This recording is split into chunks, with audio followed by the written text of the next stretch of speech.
In the previous module, we looked at the main features of turbine construction and the essential support systems.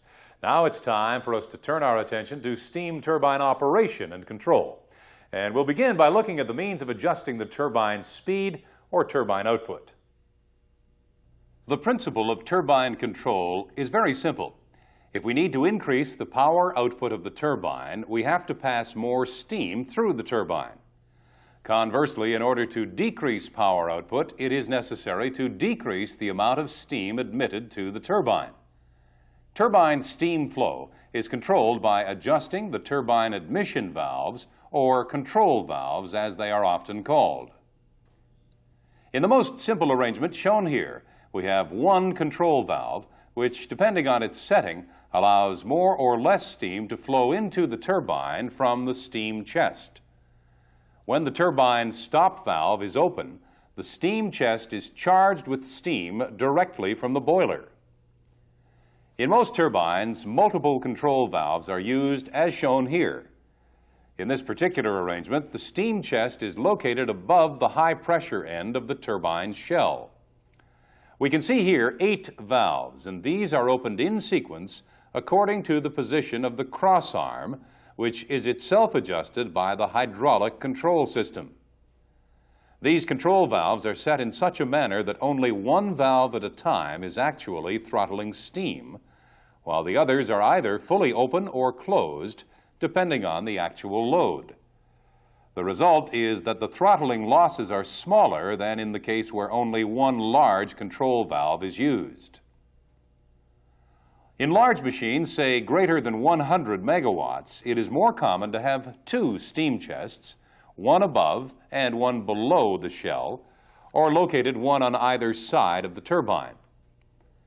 In this case, multiple control valves are located in each steam chest, with steam lines connecting to the turbine shell at the high pressure end. In most arrangements of this type, a stop valve is fitted at the entrance to each steam chest. During normal operation, the stop valve remains in the wide open position, while the control valves are modulated to adjust steam flow.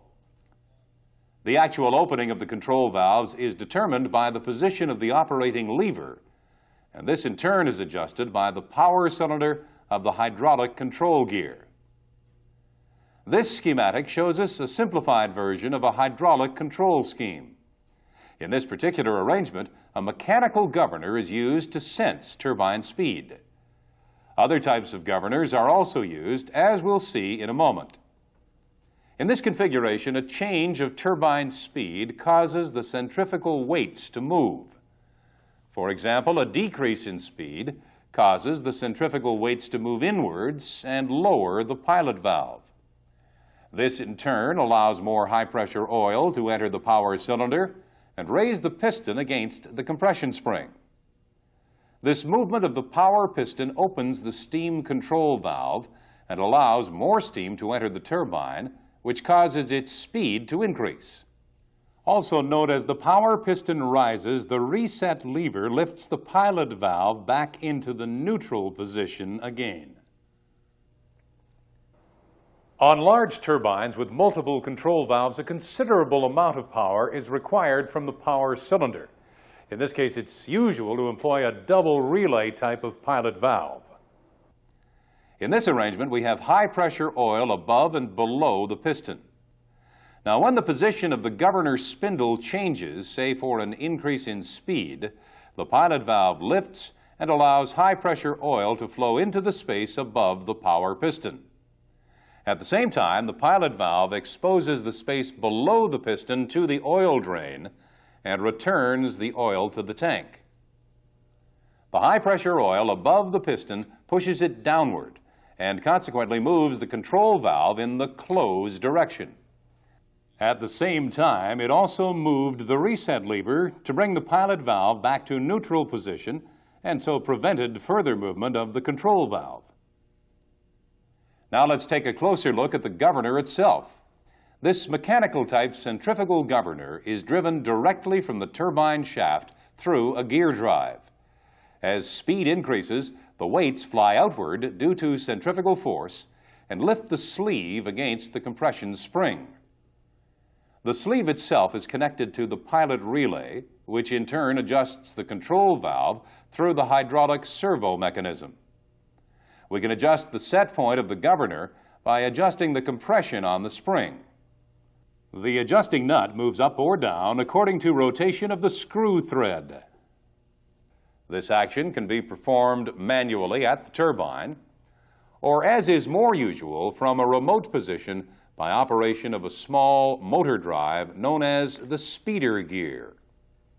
This name derives from the fact that when the turbine generator is not synchronized to the power system, any adjustment of the governor set point will indeed alter the speed of the turbine.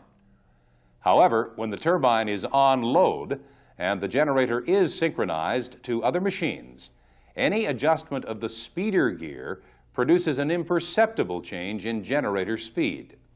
Instead, this action causes a change in steam flow through the turbine with a consequent change in generator output. We'll be talking more about characteristics of the governor and its effect on the electric power system in the next module. Another type of governor used on many machines is the hydraulic governor. In this arrangement, a governor pump fitted to the front end of the turbine shaft is designed to be extremely speed sensitive. As the turbine speed changes, so does the oil pressure output from the pump, and this in turn is used to adjust the position of the pilot valve on the power cylinder. As before, a set point adjustment is provided to allow control of the governor setting and consequently the turbine output. On modern machines, it's more common to use an electronic type of speed sensor and an electro-hydraulic governor. In this arrangement, a toothed wheel is fitted to the shaft. An electronic sensor measures the pulse rate produced by the toothed wheel, and from this calculates the turbine speed. The electronic signal is then processed and converted into a mechanical output that then operates the pilot valve in the normal manner. In these governors, the set point and other adjustments are, of course, inputted electronically to the processor. All of these different types of governors still require high-pressure hydraulic oil to actuate the power cylinder and consequently provide movement to the turbine control valves. The same hydraulic oil supply is used to operate the turbine stop valve. One common arrangement is shown here. During normal operation, the pilot valve is open and allows high-pressure oil to enter the space below the piston and hold the stop valve open against the compression of this high-powered spring. In order to close the stop valve, the pilot valve must be moved to the trip position, thereby allowing the high-pressure oil to drain back to the oil tank. As a result of the sudden decrease in oil pressure below the piston, the compression spring slams the valve closed. As we'll see later, operation of the pilot valve, or trip valve as it is known, can be achieved by any one of several alternative means, including a manual trip, a remotely operated solenoid trip, or a trip signal from various protection devices. On reheat turbines, an additional stop valve and control valve are located at the reheat steam entrance to the intermediate cylinder. We can see the arrangement here. The reheat stop valve functions in the same manner as the turbine main stop valve, and in fact its operation is triggered by the same trip mechanism. So in normal operation, this reheat stop valve is retained in the wide open position, similar to the main steam stop valve. If we wish to trip the turbine under any emergency condition, the trip relay is operated and closes both stop valves immediately. If there were no reheat stop valves fitted, then the large amount of steam that is contained in the reheat piping and reheat tubes in the boiler would continue to flow to the reheat turbine for a short period of time and perhaps cause a turbine overspeed. In other words, we would have no control over this relatively large quantity of entrained steam. The reheat stop valve prevents this from happening. Similarly, the reheat intercept valve is fitted to assist in precise control of the turbine. The intercept valve is in fact a control valve that normally remains wide open, allowing all of the turbine control to be carried out by the main steam control valves. However, in the case of a partial load rejection, perhaps due to a transmission line trip, operation of the main steam control valves by governor action may not be sufficient to hold the turbine speed down. Again, this is because of the entrained reheat steam continuing to pass for a few minutes through the intermediate and low pressure turbines. The intercept valve prevents this. It acts in conjunction with the main steam control valves and actually starts to close in anticipation if the turbine speed rises to 2% above normal. A similar problem can occur with entrained steam feeding back into the turbine from extraction lines. To prevent this, positive closing non-return valves are installed and arranged to close when the turbine is tripped. The valves are actuated pneumatically but are controlled by a hydraulic trip relay. So we can see that our hydraulic system does have an extremely important function to fulfill in operating the turbine. The high-pressure oil pump feeds hydraulic oil to control valves, that is, main steam control and reheat intercept valve, emergency stop valves on the main steam and reheat lines, and a trip relay for extraction line non-return valves. Much of the equipment that we have been discussing is contained in the front end pedestal of the turbine. In fact, this is often called the governor pedestal. In this schematic, we can see the main oil pump driven directly from the turbine shaft, the power cylinder, which operates the control valves, the centrifugal governor and its pilot valve, an intermediate power cylinder between the governor pilot valve and the main power cylinder, the hand wheel for manual operation of the speeder gear, a load limit hand wheel which can be set to restrict the turbine output, and the trip relay which operates the stop valves. We can also see several devices which actuate the trip valve, such as the hand trip, the solenoid trip, and the overspeed trip. Now at this point, let's take a break and then we'll come back and look at a typical turbine startup. For now, please switch off the tape and review this material in your workbook.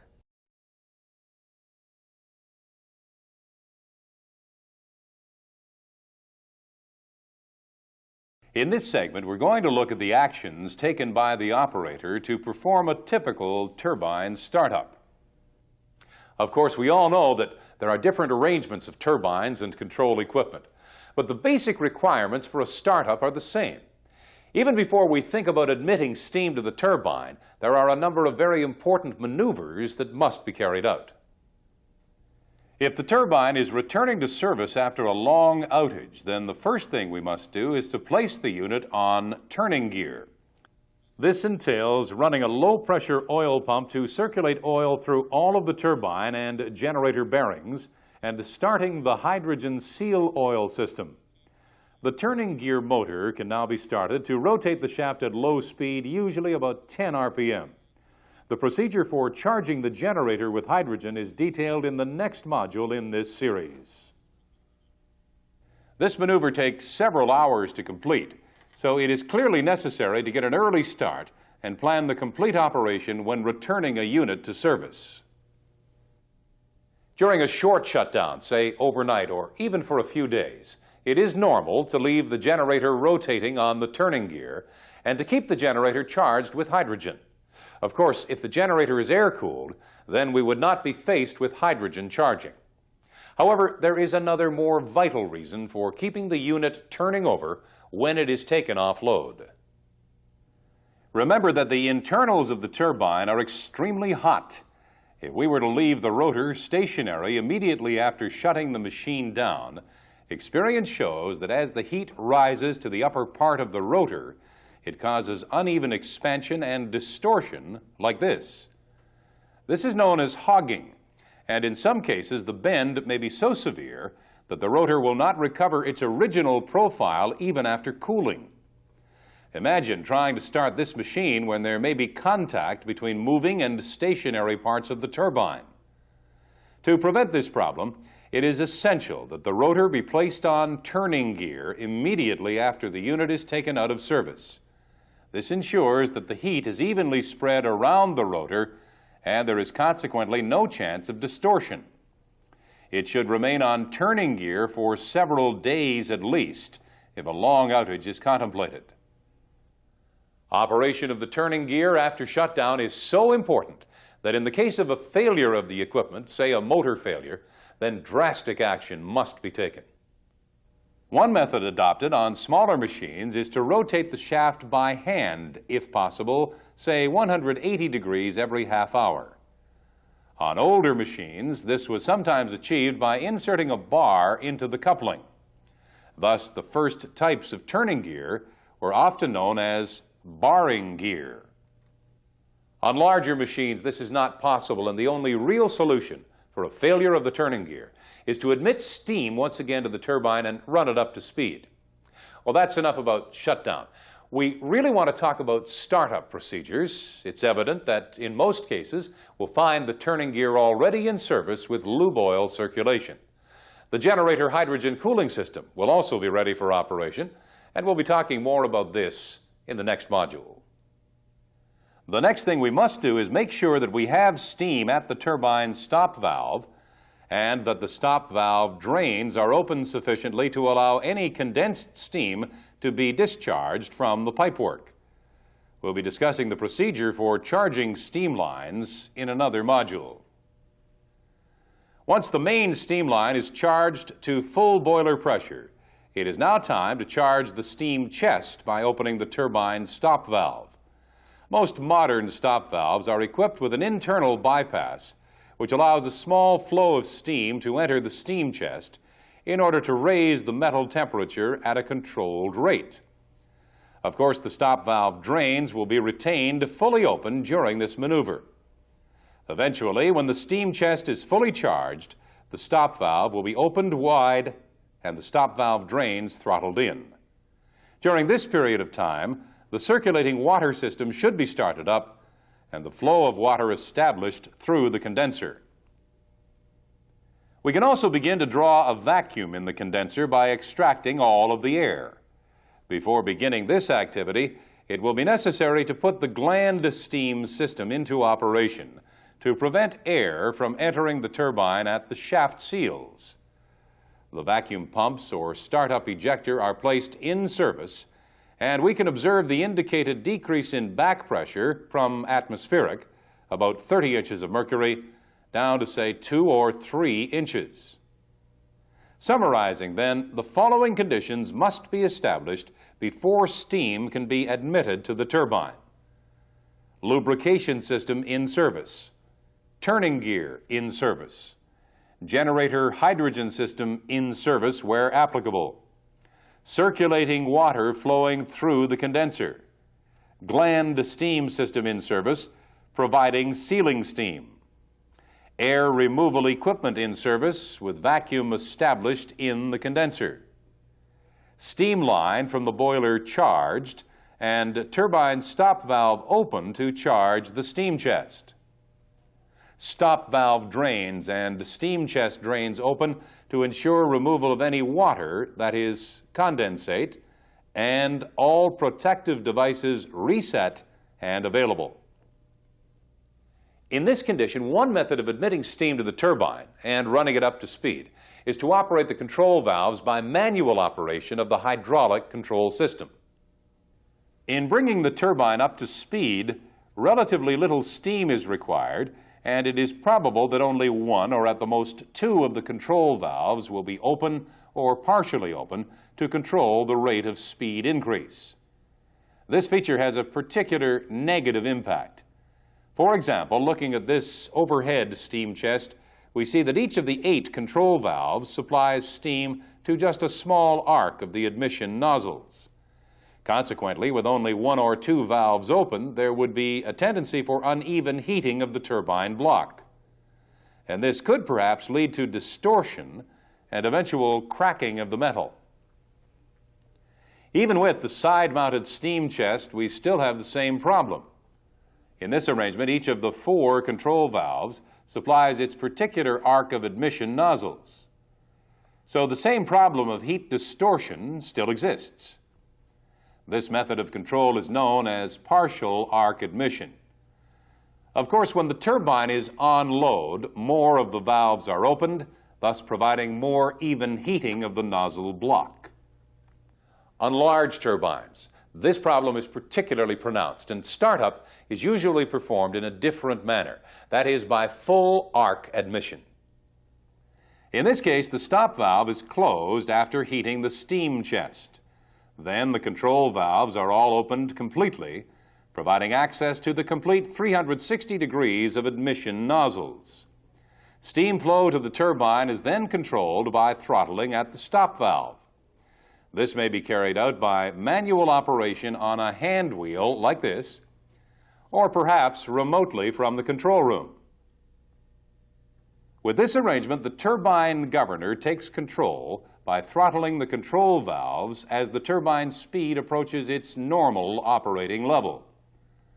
The stop valve should now be opened wide, and the governor set point can be adjusted so that the control valves raise the speed to the nominal 3,600 RPM or 3,000 RPM, ready for synchronizing. When the generator is synchronized and the turbine is on load, the steam flow into the turbine will be controlled by the control valves according to adjustment of the governor set point. Once the unit is on load, the stop valve drains, steam chest drains, and turbine shell drains can all be closed. How long should this startup operation take? At what rate can we raise the turbine speed during startup? Well, this all depends upon the prior condition. That is, how long the unit has been shut down. In other words, is it hot or cold? When we first admit steam to the turbine, it is rotating on turning gear. As soon as the speed starts to rise above turning gear speed, this device is automatically disengaged. At this point, the operator will shut down the turning gear motor. When the turbine is undergoing a cold start, we must allow sufficient time for the various internal components to be heated by the steam flow and expand as uniformly as possible. As shown by this typical startup chart, it may take several hours to bring the cold unit up to synchronizing speed. The manufacturer normally provides startup charts showing the manner in which speed should be raised for different startup conditions. Make sure that you have a copy of the startup curves for each of your particular turbines. Where the unit is undergoing a hot startup, perhaps after an overnight shutdown, the turbine speed can be raised quite quickly within about 30 minutes. The unit can also be loaded quite quickly. The reason for this is that the turbine metal is already hot, probably around 800 degrees Fahrenheit at the steam inlet. Ideally, we should provide steam to the hot turbine at or above that temperature to prevent cooling and the subsequent reheating. This is not as easy as it sounds. In order to raise the steam temperature, we need to fire the boiler harder. But we cannot do that without having an increase in steam flow from the boiler. Even with all of the superheater drains and all of the reheater drains wide open, it may not be sufficient to provide the desired increase in steam temperature. In units which are installed specifically for two-shift operation, a steam bypass arrangement may be built into the system to permit this increase in steam flow during startup. As we see from this schematic, the bypass system allows us to increase steam flow through the boiler, bypassing the turbine. The excess steam is dumped into the condenser, where it is cooled by the circulating water. Of course, there is a heat loss involved, but we do achieve the objective of providing a hot start and improving the life cycle of the turbine. During the run-up of the turbine, care must be taken to avoid as far as possible the critical speeds. Now, what do we mean by this term, critical speed? Well, this refers to a specific speed at which very high vibration occurs due to natural resonance of the turbine. If the rotor is allowed to run for any length of time, even a few minutes, at a critical speed, the vibration would be great enough to probably shatter blades and perhaps other components. In order to avoid this situation, we must pass as quickly as possible through the critical speeds during the run-up. But what are these critical speeds? Well, as our rotating mass is made up of several rotors, for example, the high-pressure and low-pressure turbine rotors and the generator rotor, we may have several critical speeds. The specific speeds will be indicated by the manufacturer, and in fact, the run-up curve provided will make sure that the rotor is not allowed to dwell at any one of those speeds. If you have an automatic startup on your machine, no doubt the run-up program will ensure that the unit passes through these speeds as rapidly as possible. When the machine is first synchronized, it should be loaded immediately to its established minimum load, usually 5 or even 10% of full load capacity. One reason for this is to make sure that there is sufficient steam flow to keep the low-pressure blades from overheating. At very low steam flow, there exists a real danger of overheating due to friction and consequent damage to the very large LP blades. The speed of the outer periphery of these blades approaches the speed of sound, and this creates tremendous friction even under near vacuum conditions. In fact, some turbines are fitted with exhaust hood sprinklers, which are activated if the hood temperature rises above 180 degrees Fahrenheit. Another more mundane reason for loading to about 10% is to allow all of the automatic control systems to be brought into service and stabilized. Now, at this point, let's take a break to give us time to reflect on our discussion before moving on to look at other operating precautions that must be observed. At this time, then, please switch off the tape and thoroughly review this material in your workbook.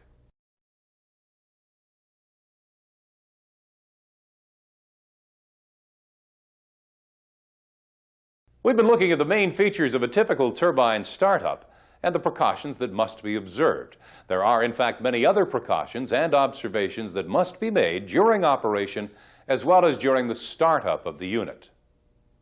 One very important area is the prevention of water ingress into the turbine. We have already mentioned the need to prevent carryover of water with the steam from the boiler drum. During startup, a certain amount of condensation of steam will occur as the pipework is warmed from cold. Similarly, when steam first enters the cold turbine, condensation will occur initially.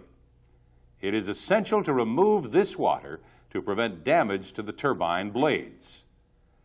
For this reason, during startup, great care and attention must be paid to correct operation of drains which are fitted to the main steam line, the turbine stop valve, the steam chest, and the turbine shell. These drains usually discharge into the condenser so that the water can be recovered and recycled back into the system.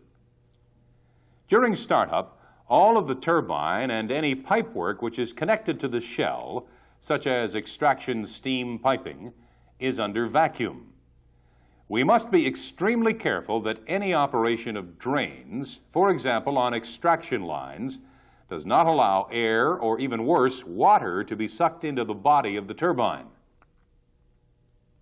A representative example is shown here. In this arrangement, the reheater drains are piped to enter a blowdown tank below the water level. But remember, during startup, the reheater and associated pipework is under vacuum, forming part of the steam path through the turbine.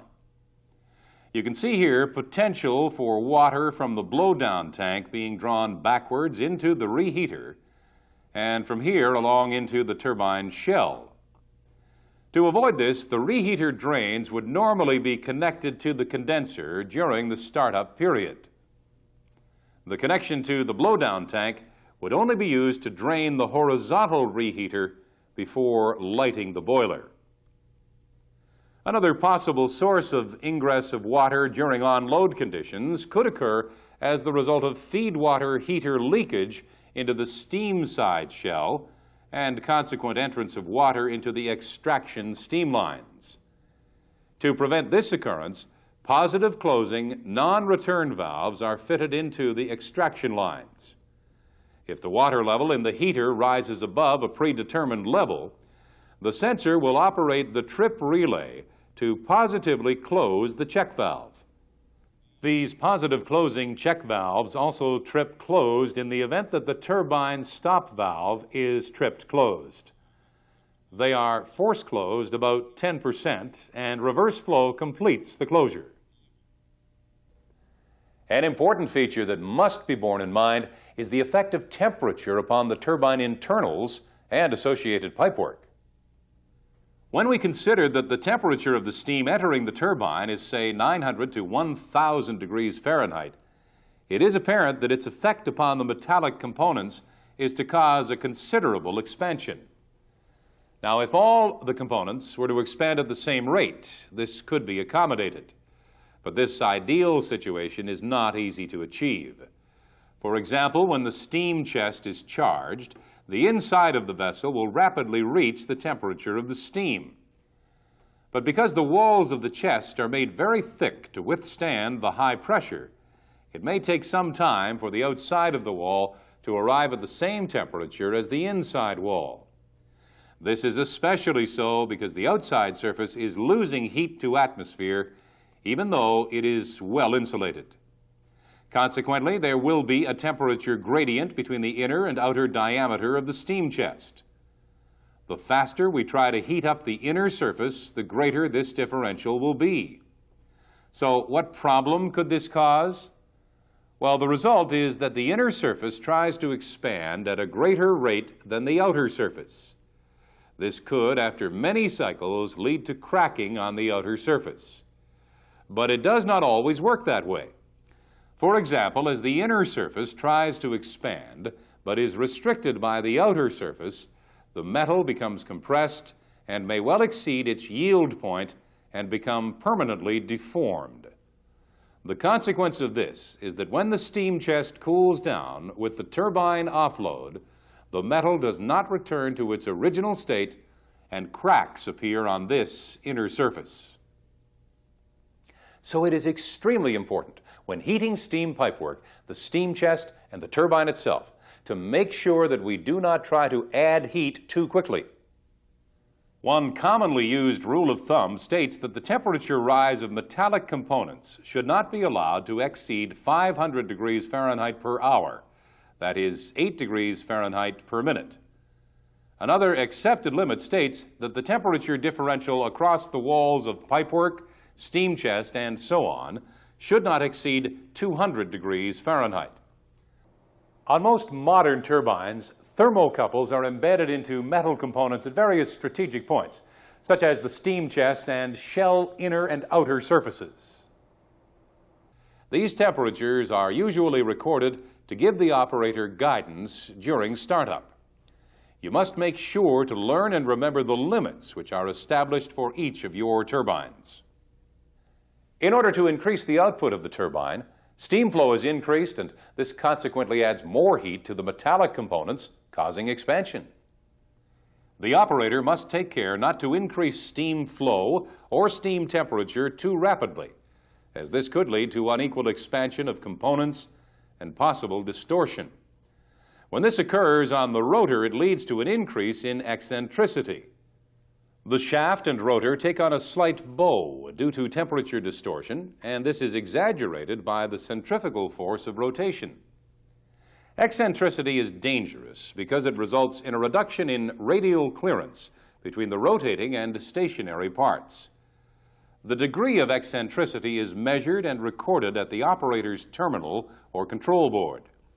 In most machines, an eccentricity of 5 mil is considered very high.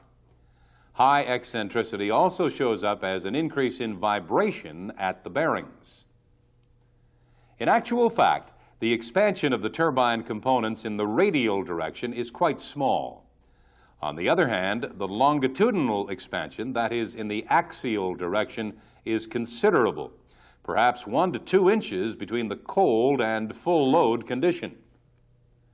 We have already seen how the turbine construction allows for the shell to expand axially, usually on sliding feet at the governor pedestal. Now, while this is happening, the rotor is expanding, but in the opposite direction. Remember, the high-pressure end of the rotor is secured by the thrust bearing. It would be convenient if both the rotor and the shell were to expand at the same rate. But in practice, this does not happen. The reason is that the rotor is considerably lighter than the shell, and therefore it expands more rapidly.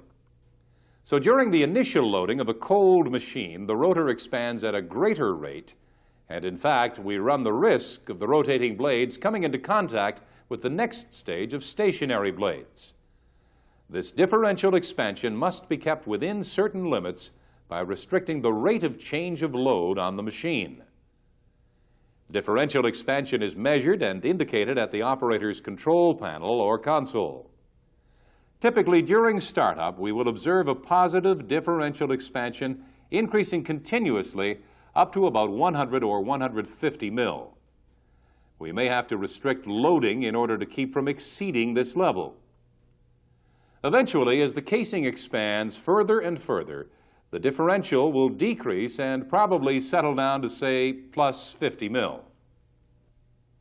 The reverse situation occurs during a shutdown.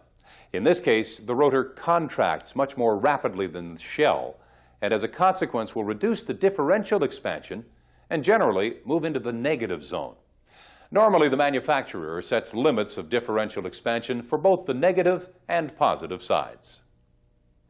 The expansion position of the governor pedestal is also indicated.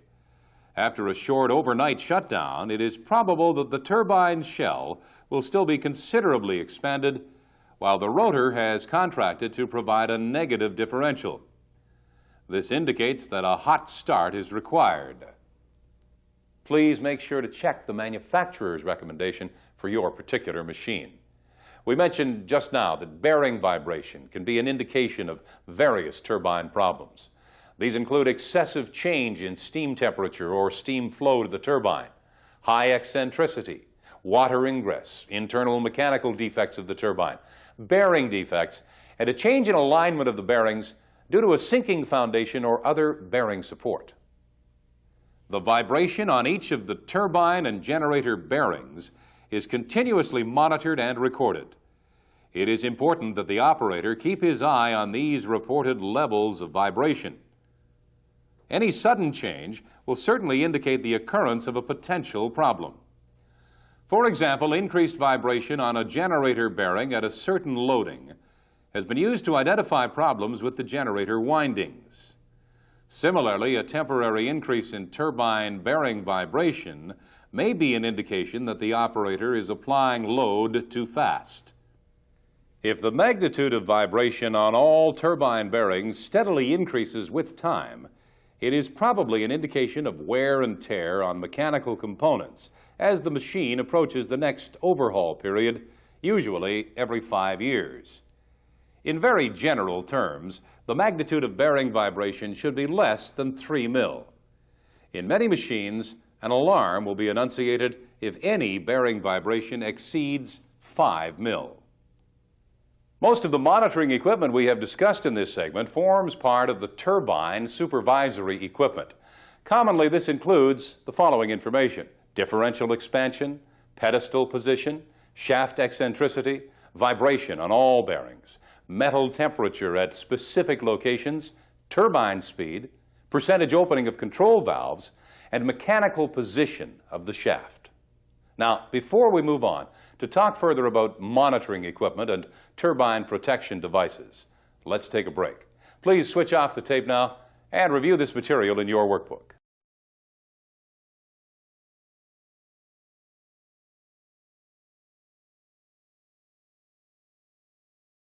The major protective device on the steam turbine is the main steam stop valve. If it becomes necessary to stop the turbine due to an abnormal operating condition, the stop valve must be tripped closed. In the case of a reheat turbine, both the main steam stop valve and the reheat stop valve will be tripped simultaneously.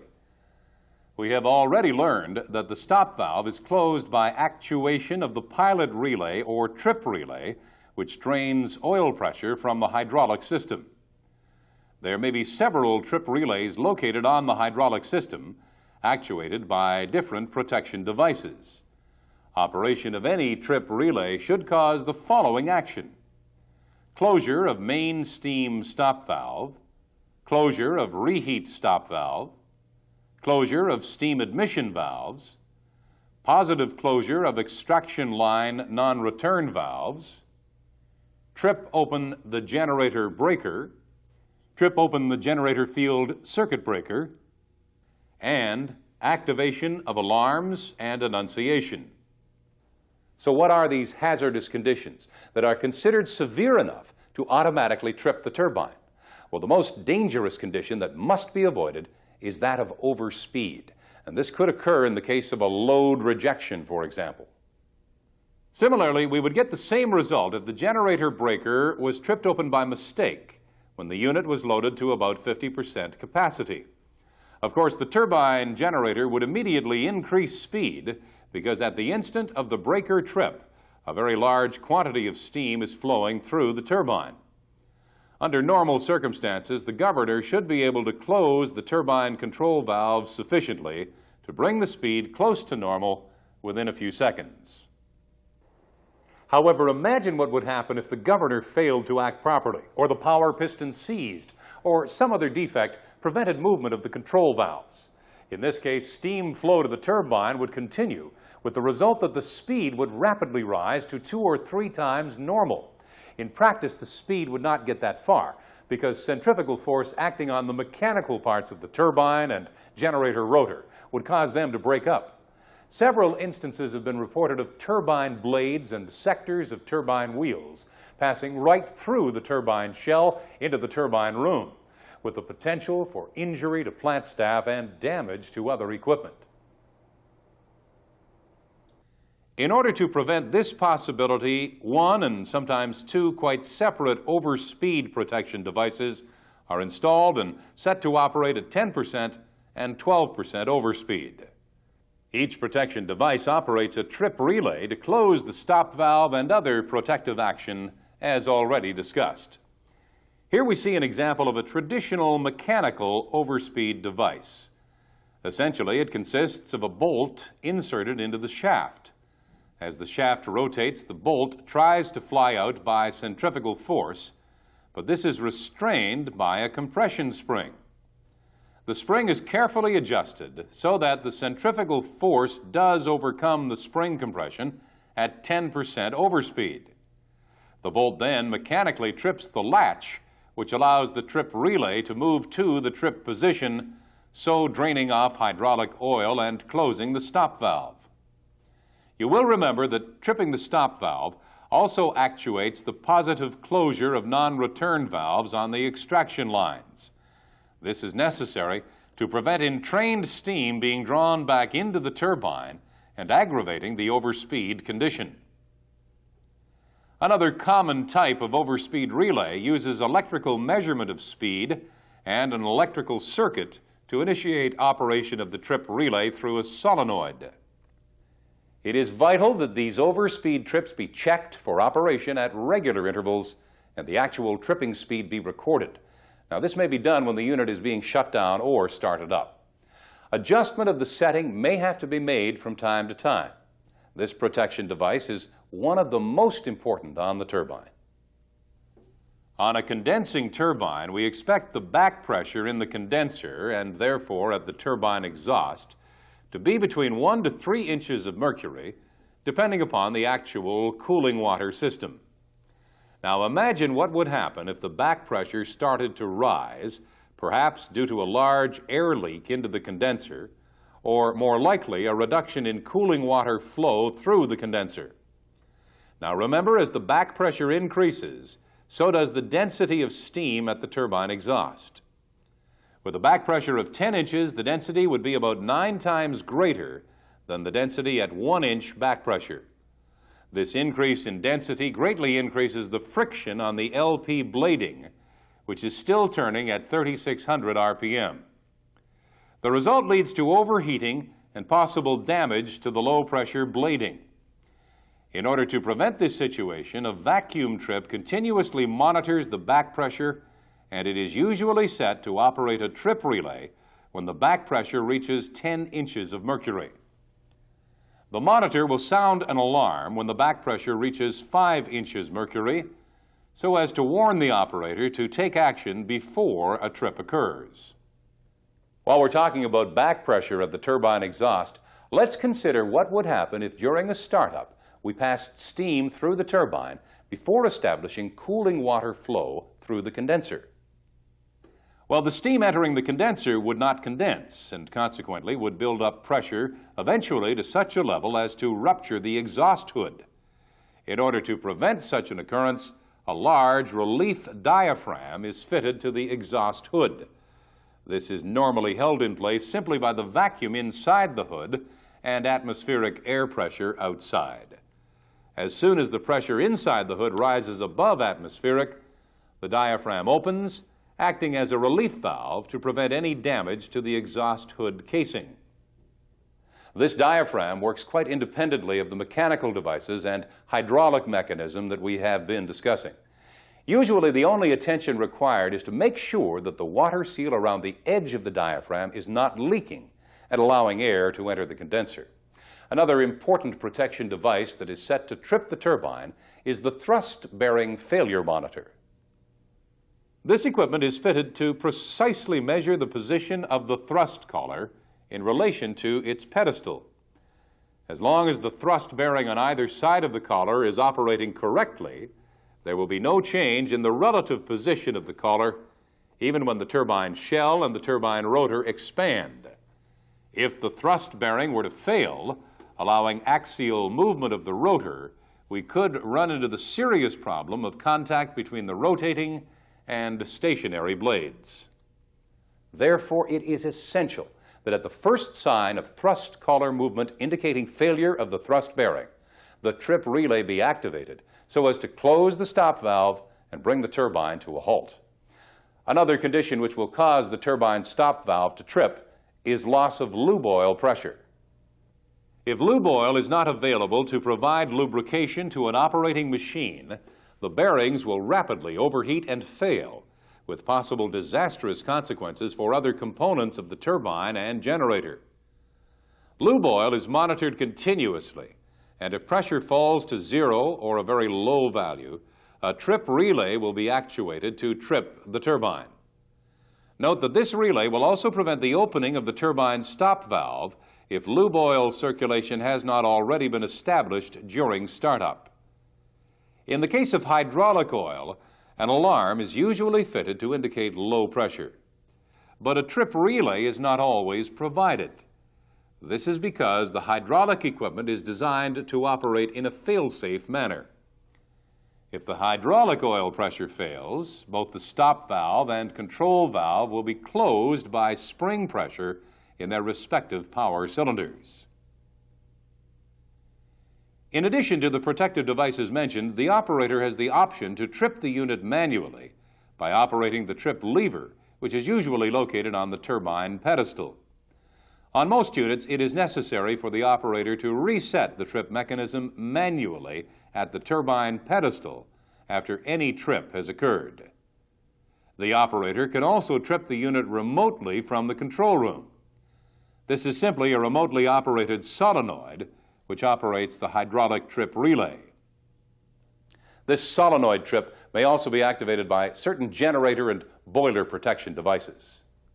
For example, if an internal fault developed inside the generator, it would be necessary to trip the generator breaker and the field switch, and also the turbine stop valve to bring the generator to a stop as soon as possible.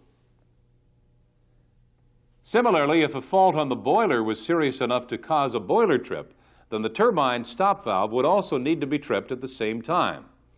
Otherwise, we would be pulling steam and possibly water out of a shutdown boiler. Summarizing then, let's list the major protective devices that are installed on most steam turbines: main and reheat stop valves and associated hydraulic trip relays, positive closing non-return valves on extraction steam lines, overspeed trip, low vacuum trip, thrust-bearing failure trip, loss of lube oil pressure trip, manual trip lever on the front pedestal, remote solenoid trip by operator push button, and generator or boiler protection intertripping. It is vital that all protection devices be tested regularly to ensure that they will actually operate when required. In some plants, the turbine generator may remain on load for many months at a time.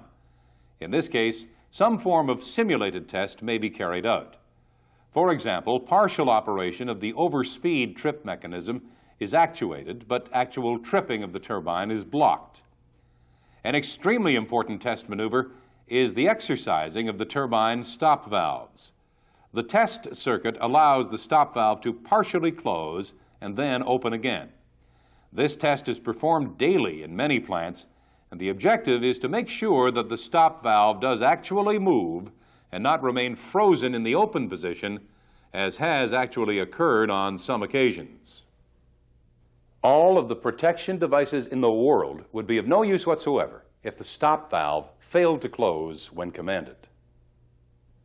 For a similar reason, the positive closing non-return valves on the extraction lines are also exercised daily or at some other regular interval.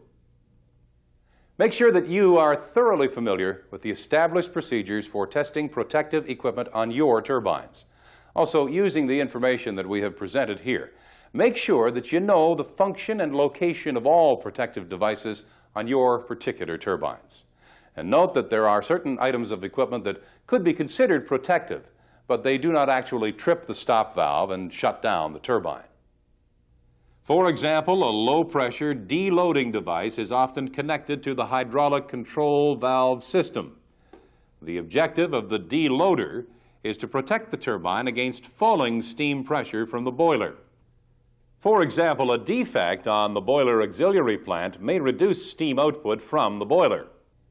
But as the turbine is not aware of this, it will continue to pull the same steam flow out of the boiler, with the consequence that the pressure falls and will continue to fall as long as this condition prevails. The danger is that with falling pressure, the water level in the boiler drum will rise substantially due to swell, and this in turn may lead to carryover, that is, water passing along with the steam into the turbine. To prevent this possibility, the deloading device monitors the steam pressure. If this falls below 80% of nominal, the deloader starts to close the control valves to maintain the steam pressure at 80%. Of course, this will reduce the output of the turbine generator, but this is far preferable to damaging the turbine. During startup of the unit, which may well take place at low steam pressure, the deloading device is bypassed and only brought into service when the unit is on load and boiler pressure is normal. Most of the turbine operations are performed remotely from the central control room, with the support of regular local inspection by a roving operator. In traditional control rooms, the operator works at a large panel which includes switching controls, indicating lights, indicating instruments, and recording charts for the complete unit, that is, boiler, turbine, generator, and auxiliaries. The annunciator panel, usually located above, provides indication of any alarm conditions. In newer plant installations, and in fact in many converted plants, digital control systems are employed, and in this case, the operator works at a console with 3 or 4 CRTs, providing indications, alarms, and the means for remote operation.